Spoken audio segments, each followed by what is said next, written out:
Good morning or afternoon if you're on the East Coast. My name is Scott Brown. I am president of Sability and a member of the Institute for Human Resources Workforce Management Advisory Board.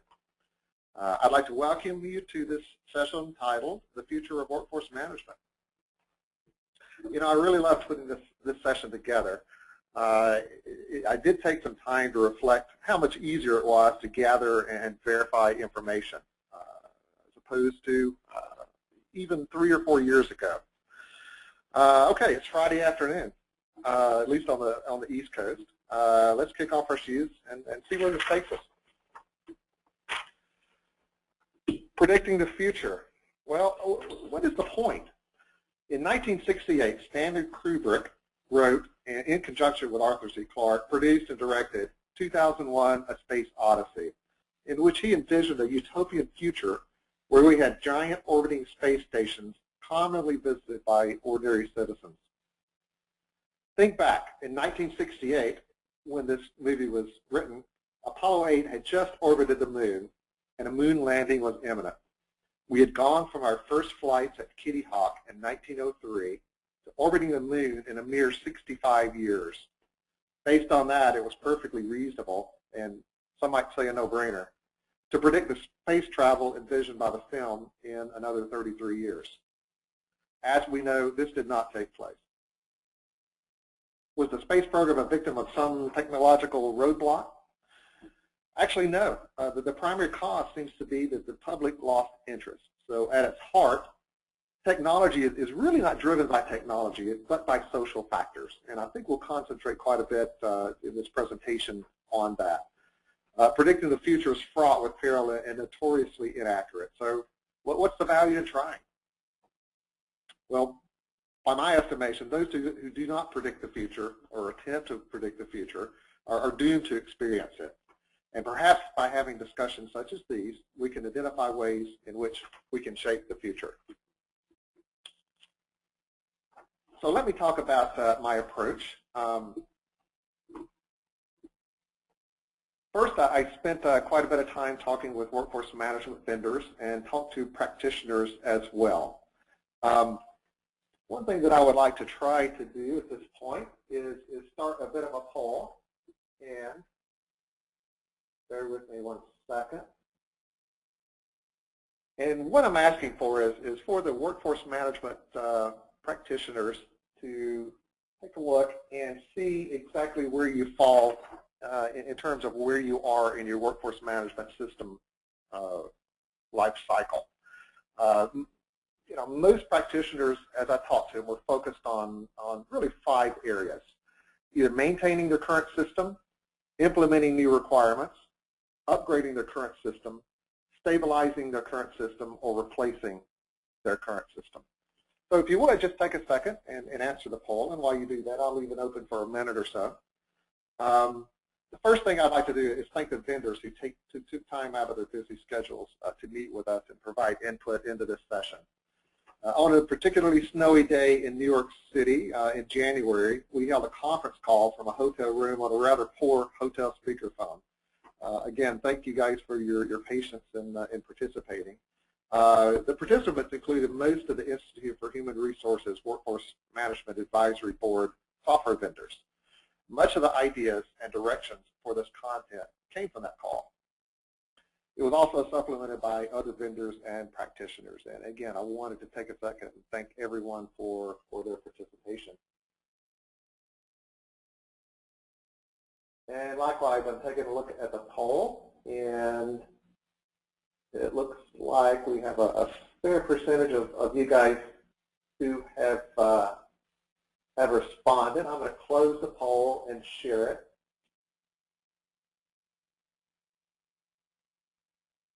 Okay. And it looks like around 18% of you are engrossed in maintaining your current workforce management system. 24% are implementing a new workforce management system or new requirements. I apologize, that was implementing new requirements. A whopping 47% are engaged in upgrading your current system. 6% stabilizing, and another 6% replacing your workforce management system. And that does kind of bear out with some of the conversations that I had. So I think I'm going to hide the poll, and feel free to contact me later if you would like to get those results again.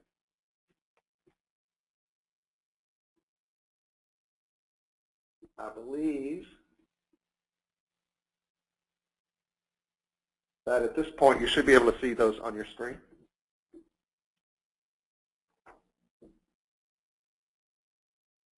Okay, next we would like to talk about adoption of technology. In terms of talking about the future of workforce management, I believe our direction in this presentation is going to be somewhat technologically focused. I'm not sure if you're able to attend Ed Colby's presentation on trends in workforce management, where he took a bit more sociological approach. I believe that one will be available for download, and it goes pretty much hand in hand with what we're presenting here, more from the sociological side. So in terms of technical adoption, typically hardware developments come first. Early adopters require much effort to utilize new hardware. These pioneers are necessary for advancement to the software stage. Software capabilities typically lag hardware development significantly. For example, the first programs were low-level languages where programmers had to instruct the computer on the details of each operation. And that involved very low-level operations where you would actually tell the computer they had to load one memory location into a register, add those two registers, and write it back out to a memory location. This type of programming was extremely tedious. The next development was Fortran and COBOL compilers, where you could express notations and algorithms in a much more familiar arithmetic expression. We'll relate that to our schedule optimization topic a little later on. Massively parallel computer systems, supercomputers, you might know those as things like craze, are great for this application. The hardware is there, but the coding is an excruciatingly detailed process, much as assembler coding was before COBOL and Fortran compilers arrived on the scene. Sociological acceptance is the last, however, most important stage. This needs to happen before true adoption is possible. Humans are naturally resistant to change. When implementing these systems, it's important to properly prepare the employee population for these changes. Here's a bit of a war story.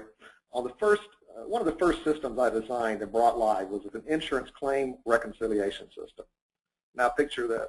It was a virtual sea of clerical resources who had used the system for 15 or more years. The old system was a command-based system, much like those in use in airports today, where cryptic codes were typed in that represented particular transactions. Daily massive tree-killing reports were utilized. Updates were entered as codes and parameters in, like I said, a cryptic notation, which hopefully updated the master file. Any errors would kick out in a batch process at night and have to be dealt with the next day. Essentially, this was a card system, but with a CRT-based access mechanism. Once up to speed, a clerk could enter many transactions very quickly, but training was horrendously long. The new system was a modern database system, which took advantage of looking up information, correcting transactions in one place on the screen, and real-time updates for error reporting. No more tree-killing reports, no more waiting until the next day to correct your errors. Job security factors and the natural resistance to change created a significant counter-incentive to adopting the system. Many were hoping the system would fail. It was my little mini Y2K. Some were predicting, or perhaps hoping, for a catastrophic failure so they could go back to the systems they dearly loved.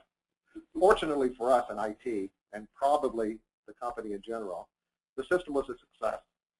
Unable to find legitimate complaints, one user filed a bug report which stated the keys were harder to press on the new system, even though they were using the same equipment. Another example, video phones. In 1972, I saw a demonstration of a Bell Labs video phone at the Space Museum in Huntsville, Alabama. As you know, It's been a long time since 1972, and we still don't really have video phones. The failure to adopt is clearly the result of sociological resistance. So why is this important? Any technology will fail unless humans accept it. Before any change to business processes, the sociological implications need to be carefully examined. I believe this to be the most common explanation for unexplained failure to achieve return on investment. This is where the system goes well, users are trained, no significant functional or performance issues are encountered, but there is a lack of ROI capture. If this is your case, look toward user satisfaction. Gather some stats from surveys and see where you stand. Another issue is reversion. Reversion is a common response by non-adopters. The perfect example, have you ever had a boss that had his emails printed out so that he could read them and even perhaps notate with a pen to respond? As a sidebar, astute SaaS workforce management vendors are aware that adoption is more important in the SaaS model. Because of pricing models, non-adoption by clients could possibly result in a loss by vendors. Vendors are moving toward a model where all or part of implementation costs are amortized over a multi-year span. In addition, lower upfront implementation costs means switching systems cost less for clients. Non-adoption is much more likely to result in clients moving away from particular vendor's products, resulting in an inability for the vendor to recapture necessary implementation costs. Generally, this is good for industry, since both the vendor and client have more closely aligned objectives. Technology adoption life cycle. This is a sociological model developed by Joe Bolin and George Beall and Everett Rogers at Iowa State University. Their original purpose was to track the purchase patterns of hybrid seed corn by farmers. Later, Everett Rogers generalized the use of this in his widely acclaimed book, Diffusion of Innovations, now in its 5th edition, describing how new ideas and technology spread in different cultures.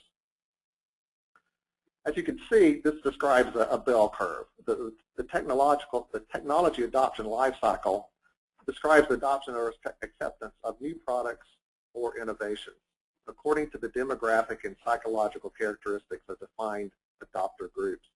The process of adoption over time is typically illustrated as a classic normal distribution or bell curve. The model indicates the first group of people to use a new product are called innovators, which are followed by early adopters. Next come the early and late majority, and the last group to eventually adopt a product are called laggards. The demographic and psychological or psychographic profiles of each adoption group were originally specified by the North Central Rural Society Committee, Subcommittee for the Study of Diffusion of Farm Practices. The report summarized the categories as innovators. Some of the characteristics that they saw in innovators was they had larger farms, were more educated, more prosperous, and more risk-oriented. Early adopters, the next step up the curve, were younger, more educated, and tended to be community leaders.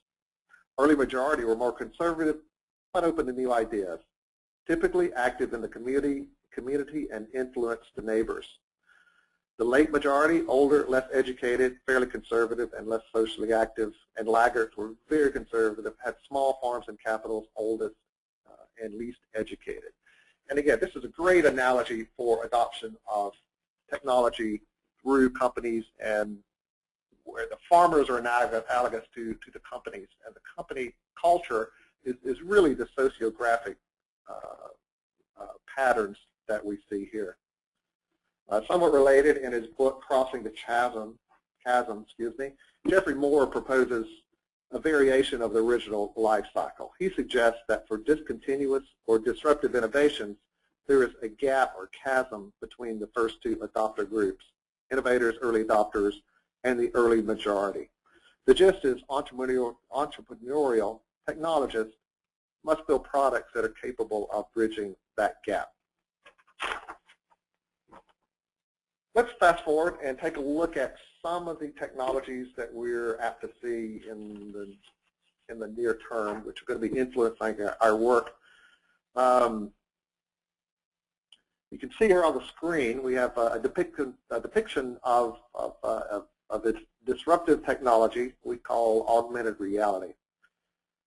Well, I can hear you out there saying, well, that's nice, Scott, but what does it have to do with workforce management?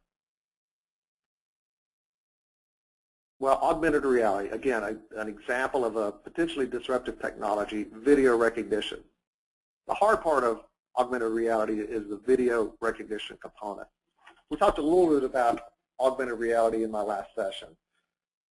The web is a great example of a disruptive technology. Disruptive technology is a term coined by Harvard Business School professor Clayton M. Christensen to describe a new technology that unexpectedly displaces an established technology. A few recent examples with the products or markets they disrupted. Digital cameras disrupted the film market. LCDs disrupted the CRT market. Client server displaced mainframes. Then the web came along and displaced client server. One of the hallmarks of disruptive technologies is they're almost unstoppable once they gain social acceptance, even within one social group. They can be slowed, as in the case of downloadable music, but rarely halted. Our first topic is suites versus best of breed. So let's take them one by one. So the topic in terms of interfacing, a suite. Suite, it's all done. Best of breed, new technologies enhance timeliness, reliability, and effort. Standards such as web services and XML make interfacing easier. Expertise. Suites, you need to seek it out. Our viewpoint of the consulting market for suite-based consulting is it's fairly crowded and true expertise is fairly diluted. Best of breed, focused. Expertise is typically focused in a handful of boutique firms. And again, there's an analogy between consulting firms as well. Boutiques versus the Andersons and PricewaterhouseCoopers of the world. But that's probably another topic for another day. Nimbleness, suites. They typically operate much like a battleship. Take, for example, Oracle Fusion. That development effort has spanned some of you practitioners' entire careers. Best of breed, typically turn on a dime. Competitive, suites. Customers tend to be locked in. Best of breed vendors must continue to earn your business. There really are two big elephants. Let's talk about a bit about two big elephants who are actually not in the room at this conference, Oracle and SAP. Both purport to have workforce management offerings. What does it say about their workforce management practices and support of this industry by non-participation in a conference that is certifying workforce management professionals? A great analogy is a Kindle versus the iPad. Kindle is, we see, is kind of a suite-based. You very much are locked in to one vendor, whereas an iPad, it certainly is best of breed. You download whatever apps you want. You configure the iPad the way that you would like. Next up, global. What is the future of global? Where we are now? Customers below multinational in size are managing workforce management systems through separate instances. I'm sure the future will be the Fortune 500 will demand a consistent applications and consistent solutions, but we have not found that to be a requirement. We're currently not seeing a lot of drive for one global workforce management solution. Companies are comfortable with different solutions. They do want aggregated data for reporting. From Ed Colby, we are seeing companies running multiple instances, each configured for the local policies, languages, etc. It's currently necessary because of legal requirements, especially in the area of data privacy, since workforce management data relates to personal information about associates. And again from Ed, over the past 5 years, there has been a clear distinction between cultural acceptance and recognition of workforce management and its value versus technology's readiness and capabilities. The technology has been there and is way ahead of the cultural and socio-political acceptance, and constraints due to data privacy and cross-country data exchange. We are seeing few multinationals that have gone with full global implementations with either one instance or a common core platform. Our experience has been clients come to us and almost apologetically describe how their systems are not really global, but are disparate, unconnected systems regionalized to support local practices. Most are relieved when they hear they are the norm. The safe prediction is that these systems will quickly be merged into one huge global workforce management system. That's pretty academic, and we feel like it's quite blue sky. The reality is regionalized systems are an excellent way to manage systems where local norms and practices, compliance laws, and security laws might trump the convenience of having everything running under one hood. In the short run, companies should embrace the multi-system approach and devote time to ensuring common models and coding between systems. One of our clients is part of a large team for the global worldwide multinational rollout. This was a PeopleSoft HR and SAP payroll, virtual, big bang, the entire globe going live within a month.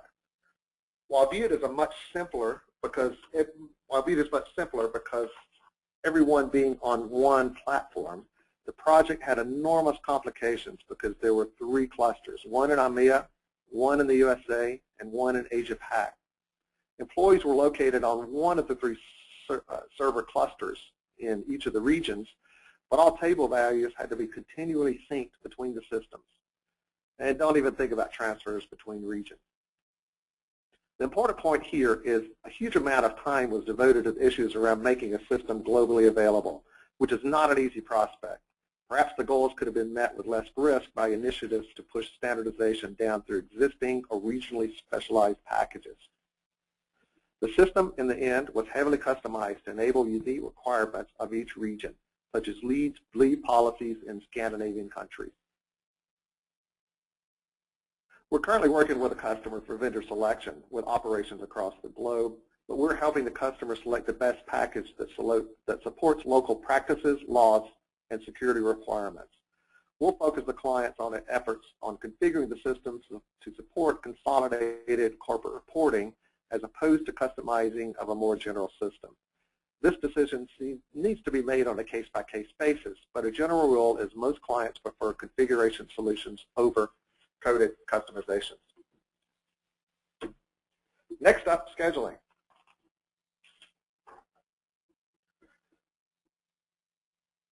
In terms of workforce management, scheduling optimization is a fairly recent development.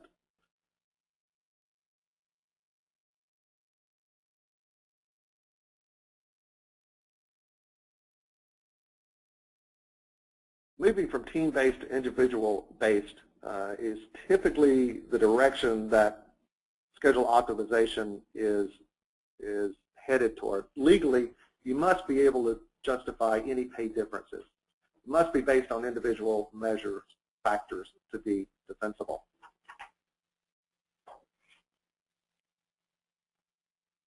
If you attend our session on the history and evolution of workforce management, you may recall we discussed Frederick Taylor, author of the 1903 book, Shop Management, and whom some consider to be the father of the science of workforce management. Taylor opposed the current standard of paying workers an hourly or daily rate. He considered it an incentive for attendance, not for productivity.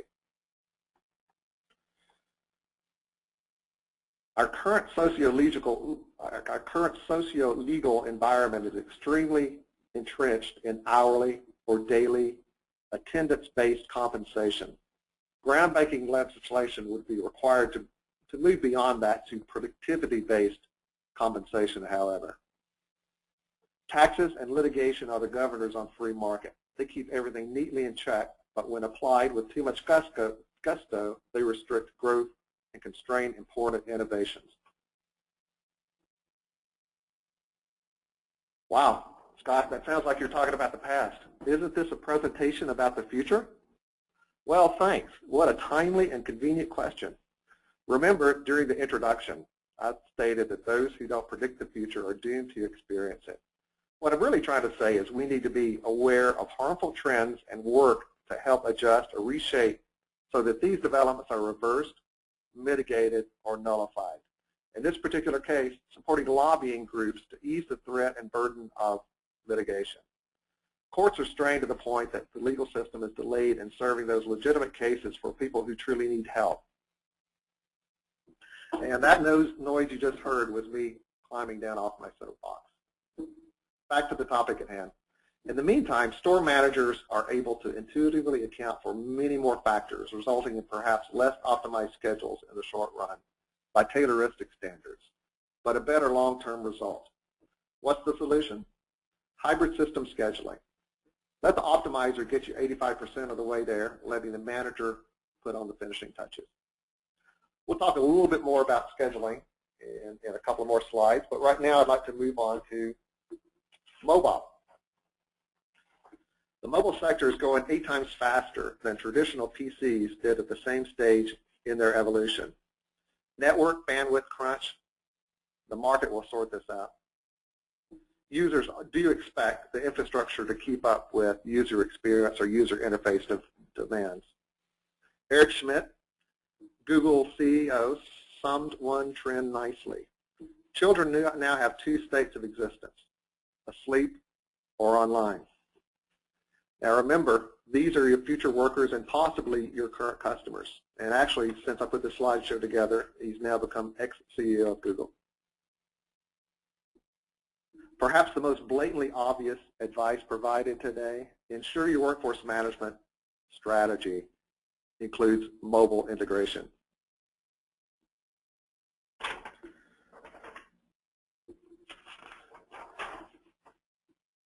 One interesting question that came up during discussions with vendors was captive versus user-owned devices. In other words, are companies going to provide the mobile devices to their associates and employees, or will they be utilizing employees' current phones, mobile devices, or whatever they happen to be carrying? According to Adrian Schauer, CEO of Vortex Connect, devices, there's a dichotomy between company-owned versus employees who have personal phones and can be leveraged for productive purposes. Devices determine what kind of technology will be used, such as SMS, also known as text messaging, or mobile web versus BlackBerry. Some of the advantages of captive devices or phones supplied by the employer are they provide ultimate control over the device. No multi-platform deployment is required. The employer can select BlackBerry, they can select iPhone, and whatever their standard is, that certainly will simplify the rollout. And somewhat related, but it bears mentioning, you're locked down to the least common denominator of device capabilities. So if you do decide to go the employee-owned route, user-owned device, typically you're going to be locked down to the least common denominator, which is going to be typically text messaging. For managers and supervisory level employees with company-provided devices, the return on investment is very compelling, even down to the store level. In addition, IT departments are nervous about security. User-owned device, the associate or employee manages. You're going to have to build processes for enrolling the devices and de-enrolling the devices. And there is a certain element of risk where if the device is lost, you typically, with an employee-owned device, you have no remote wipe capability. So your data is out there basically uncontrolled at that point.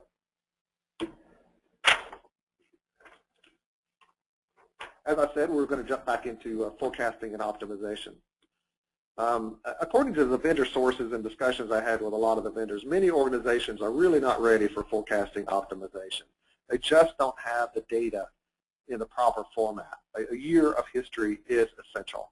And again, the action item there is if you do contemplate having schedule optimization in your future, you probably should look at saving the data and talking to someone about what format that data needs to be in for eventual implementations. Here's the dilemma. The market is offering great solutions, but what's the impact of the legal, socio-economic environment? According to Ed Colby, over the past 10 years, there is a clear distinction between cultural acceptance and recognition of workforce management and its value versus technology's readiness and capabilities. The technology has been there, and it's typically way ahead of the cultural acceptance.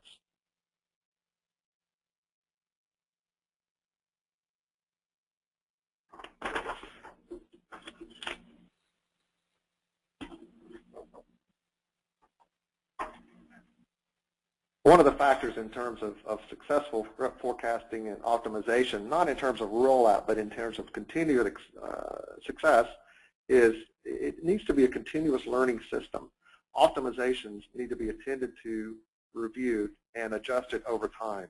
These factors that go into your schedule optimization do change. This is a fairly young discipline, and we still feel like there's a lot of ROI on the table, still to be exploited. Scheduling optimization is unique among workforce management disciplines in that they are non-trivial calculations.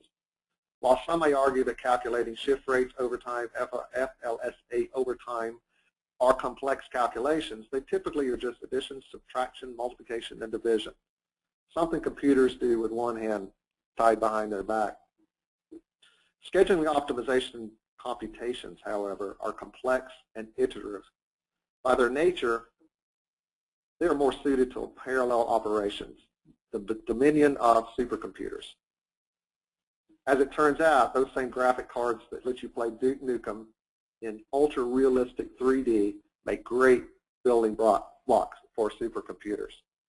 As a matter of fact, the Defense Department's fastest supercomputer, the Condor cluster, is built from a little over 1,700 PlayStation 3s. At a total cost of about $2 million, the cluster cost about 5% of the equivalent supercomputers built from scratch. It also consumes just 10% of the power. These mass-produced graphic cards and game consoles, originally designed for gaming, have made an entirely new class of computers available, the personal supercomputer. For about $10,000, you can have a computer roughly equivalent to the fastest supercomputer on the planet in 1998. In their current state, because of limited computational resources, computer scheduling optimization algorithms are very basic. They look at just a very, very limited number of factors. As we've discussed before, hardware precedes software. So it's a fairly safe assumption that these machines will soon move out of the scientific community and into the corporate sector. And we're seeing a little bit of movement in terms of stock predictions in financial systems on Wall Street. They seem to be stepping out and using these previously only scientific computers in their domain. Packaged solutions will soon be available to perform optimization calculations hundreds of times faster and orders of magnitude more complex than is currently possible on existing server-based hardware. Looking a little farther into the future, hybrid system scheduling optimization will watch managers' adjustments and using artificial intelligence to discern and apply knowledge to future schedule generations. This is going to be a true continuous learning system.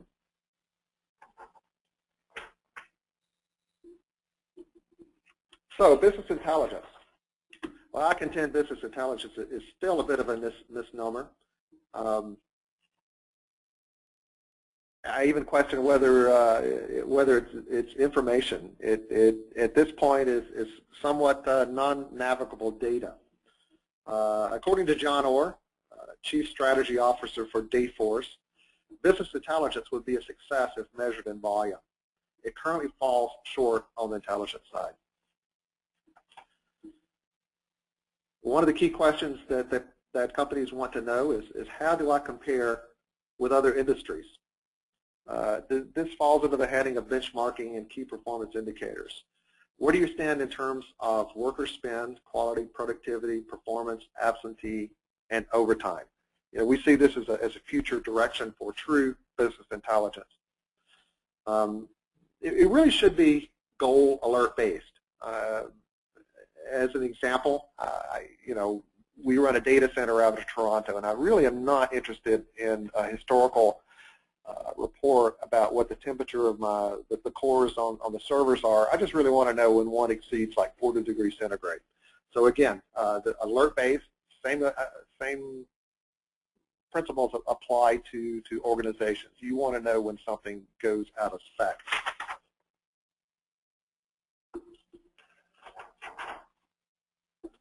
Social media. Right now, social media is centered around the big three: Facebook, LinkedIn, and Twitter. Facebook and LinkedIn are really not that much different. The primary reason for existence of both, in my mind, seems to be that LinkedIn is for professional life, and Facebook tends to be for social or private life. Again, not a huge revelation there, but I think the implications are interesting in that that it really is an attribute of the security model. If you had one system, and again, I don't see Facebook and LinkedIn as that much different. If you had a good security model, one, I could see those merging, or one actually taking over the other.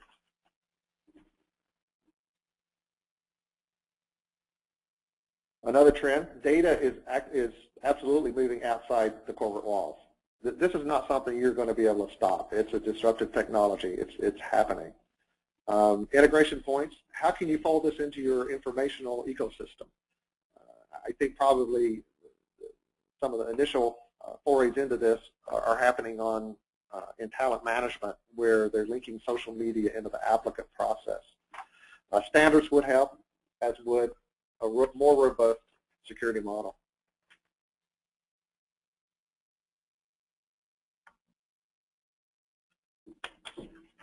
Well, the future is not all blue sky.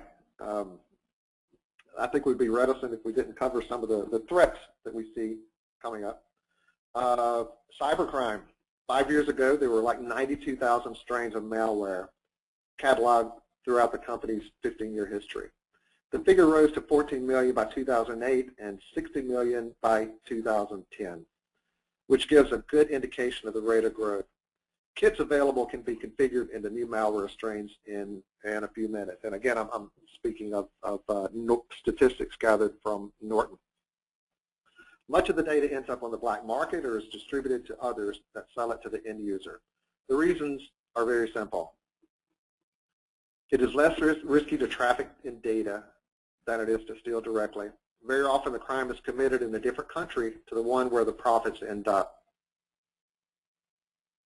The more intermediaries in the chain, the more difficult it is to track down the criminals. Moreover, these organizations can then offer other services, not just the sale of the data itself. And again, I think the key point here is cybercrime is no longer purveyed by a bunch of hackers in California or 14-year-olds. It has moved into the organized crime sphere. Target bank accounts on the open market are worth about $80 to $700 per account. And I know, although we don't keep bank account information typically in workforce management systems with single sign-on, it certainly is a direct path to get into HR, where again there is a lot of information in terms of direct deposit bank accounts. Another threat: technical obsolescence. There's a hidden cost with staying on a platform too long. Eroding skill sets, think COBOL assembler. Support issues, not only on the software operating system, not only the software, but the operating system, app servers, and database servers will eventually fall out of support. You need to be aware of any kind of legal compliance issues. If your platform is really falling out of support, if your version is falling out of support, there is a cost associated with falling out of legal or compliance support. Cost of changes or opportunity cost of not being able to respond to the market-driven changes in a timely fashion. If you fall behind on your platform and, for example, you have new union contracts that need to be negotiated, that can actually cost you quite a bit in terms of ability to respond and cost in terms of hard costs in implementing those. What should you do? Assess the risk and cost to upgrade or switch. At least take a look at it. We talked a little bit about disruptive technologies. This, again, can be a threat. It's analogous to the web.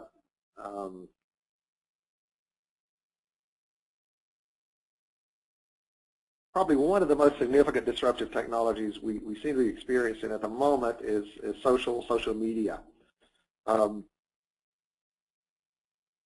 Social interactions, because of this, are becoming much more efficient. This year, I think I've doubled the number of friends. It is quite interesting in terms of getting in touch with older friends. But I think the bottom line is, as a society, we're becoming much more connected. Employees are ever more comfortable with social software. They will be using it. They clearly want it, judging by the adoption rate, and will glom onto the first platform which satisfies their desire to link together. Building the Great Wall of data to block any activity is really not a good long-term solution. It didn't work for China, and it probably won't work for you. Workforce management is unique in that it's the primary corporate system with regular interaction with employees. Fostering social media-based communications with and between employees is a tremendous opportunity for our discipline. The largest current impact, we're seeing a lot of activity in recruiting and talent management. The largest threat is privacy. We're still working through the issues, again, under the heading of a disruptive technology. Typically, there's a few eggs that get broken. You need to be thinking this also, continually scanning what's ahead that could disrupt your infrastructure.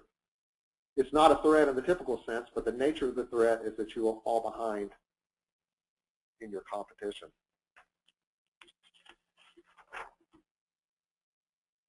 Another current threat, and again, I don't want to construct a Y2K scenario, but I think one of the most notable things that's happened that went almost unnoticed is the world's internet industry was put on a clock last week as the peak internet address register, the IANA, on February 3rd handed regional registrars the last of the 4 million unique internet addresses that were expected to serve the global network when it began operating in the early 1990s.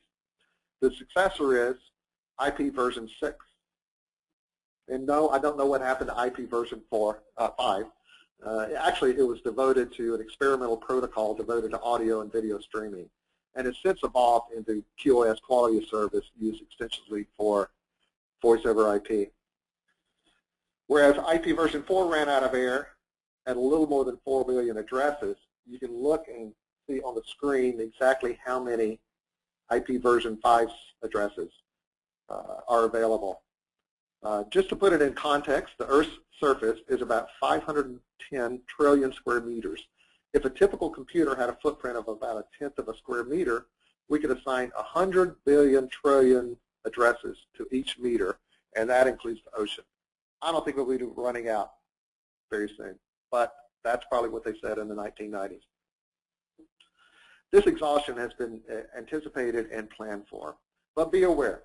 The worldwide internet industry will get its first glimpse of the technical challenges that lie ahead on June 8th, which has been named World IP version 6 Day.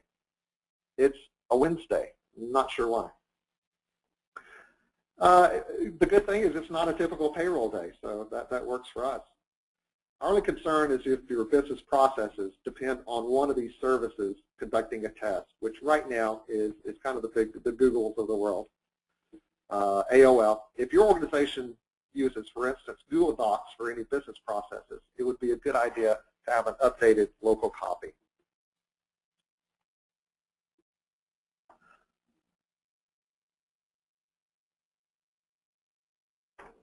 So enough of the threats. What kind of opportunities are we looking at?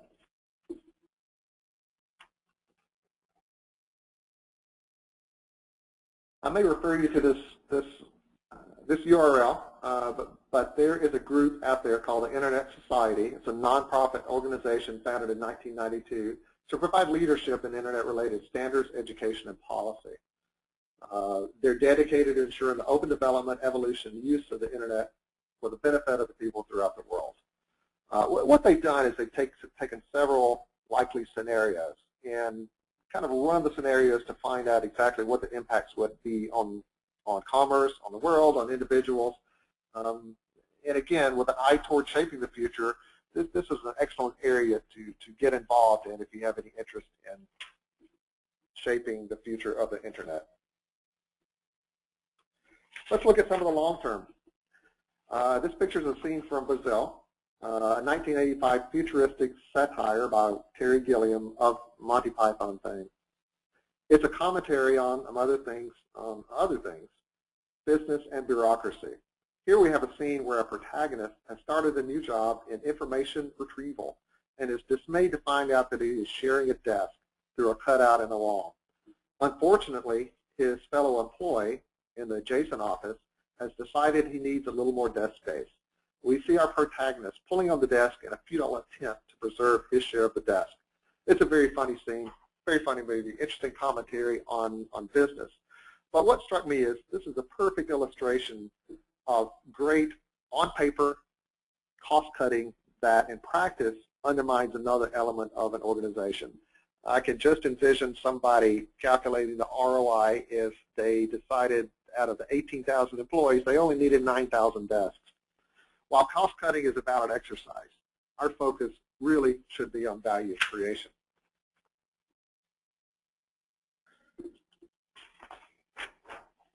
Again, moving forward and looking kind of on the long term, current coding is evolving from coding to configuration.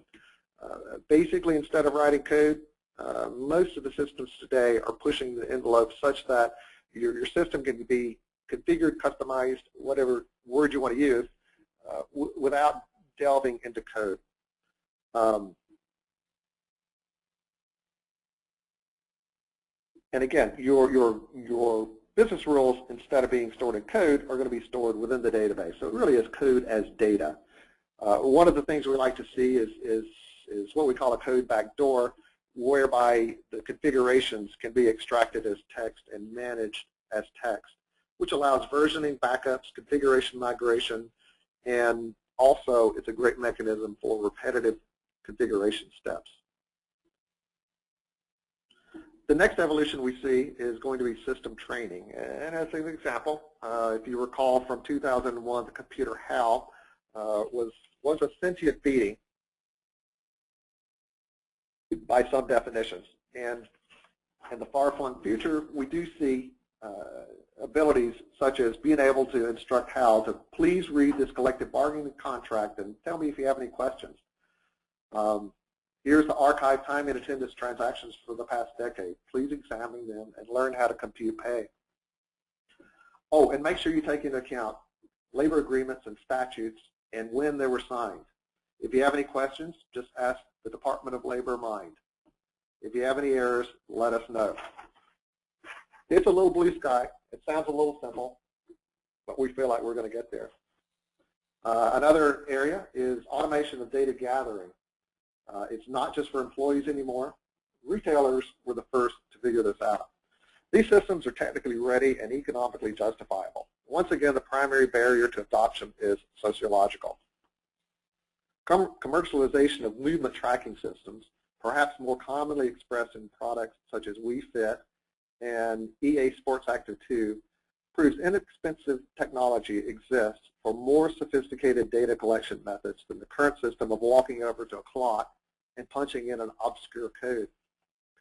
These fitness systems are able to track the body movements using wireless armbands or a big red wand held by participants in order to coach proper movement, tally statistics on reps and exercise frequency, provide real-time, accurate calorie burn counts.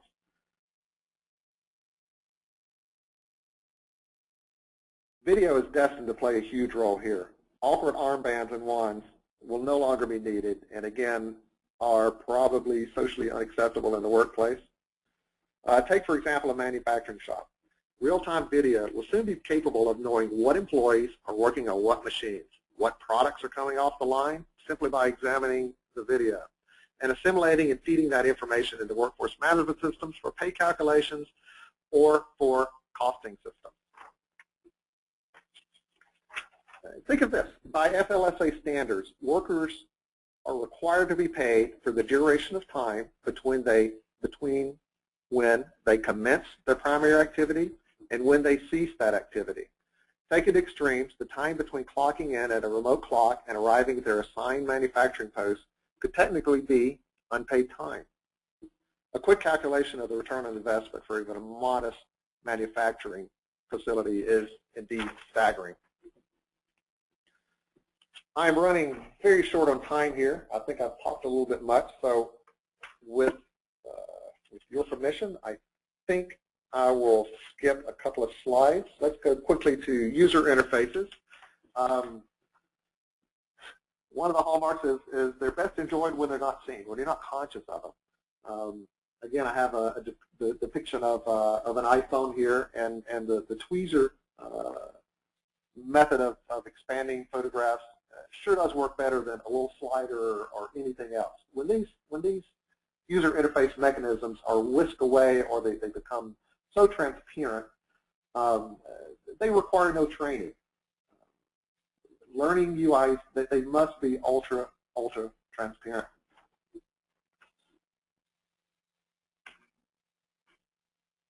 And I'm going to skip the next slide, talk a little bit about keyboards, where we're going. The QWERTY keyboard, and that's the keyboard most everybody uses, was patented in 1878. The layout design, as you probably know, was designed to slow typists down so that the typewriter, the mechanical device, would not jam. Seriously, there's nothing older that you're dealing with. Even the chair you sit in your office likely bears little resemblance to a chair of 1878. There have been certain innovations in terms of keyboards in attempts, but the keyboard is so ingrained and so trained, it probably will never go away or get changed in its current form. So what's going to replace it? Voice recognition is a possibility.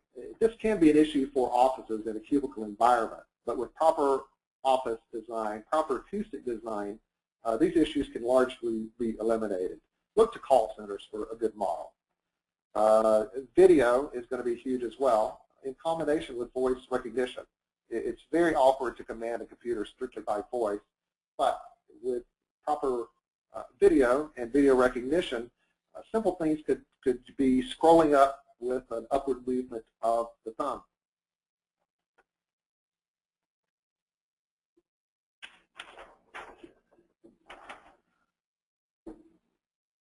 And we are drawing close to, but I wanted to get a couple more slides in. In terms of video, video metrics. We're coining a term here that applies to workforce management systems. There really is no need to send the full video. Parameters or perhaps vectors are really the only video that really needs to be sent or processed. They're the essential elements. This is analogous to what gets sent by biometric clocks. The biometric clock, once you say, for example, for the fingerprint example, the biometric clock will actually calculate a vector or a number based on your fingerprint, and that's what gets sent and validated. Your entire fingerprint is not captured and stored in the system. At no point, once that number is calculated and stored, is your fingerprint visible in the system. We feel like there's an analogy here with video.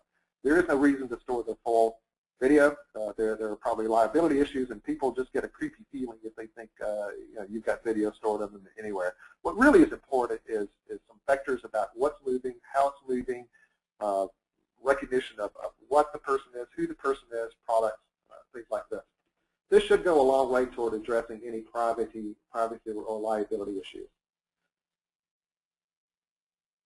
Just real quickly, non-human workers. Not really robots in the traditional sense. If you want to get a flavor for this and where we are today, it really is very early. but www.chatbots.org, there's a number of chatbots you can interact with. But according to Gartner, by 2015, excuse me, 10% of your online friends will be automated. Enterprises are not going to be able to keep up with the social gap.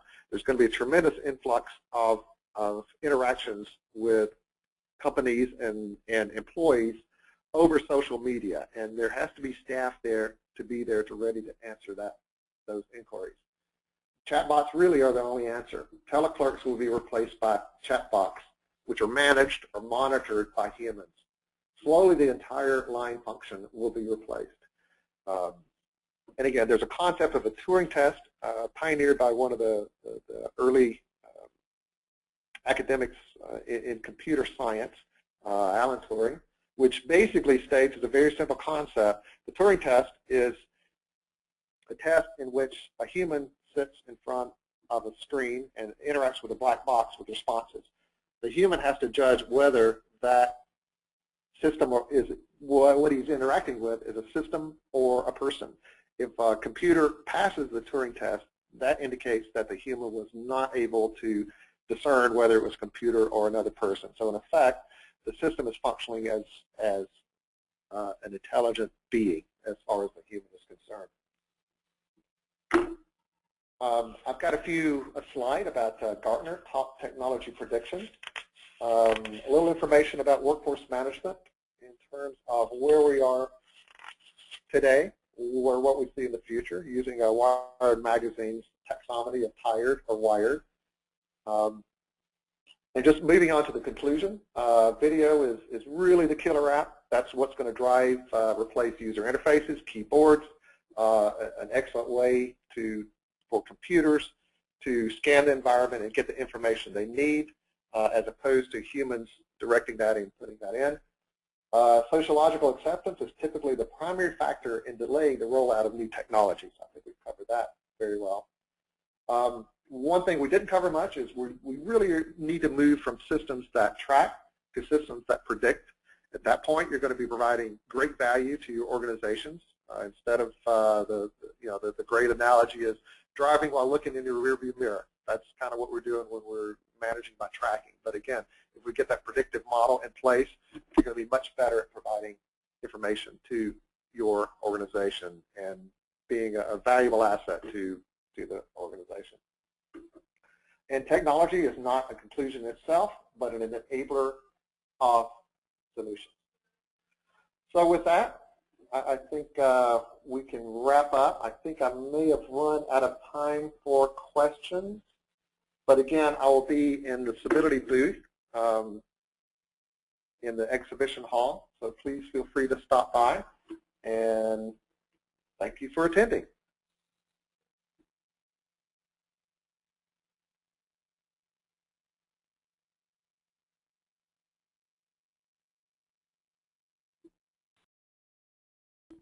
Be happy to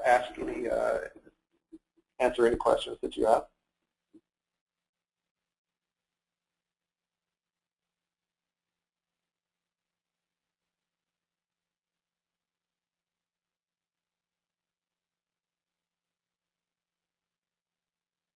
Okay, well, thank you guys for attending. I hope you enjoyed it.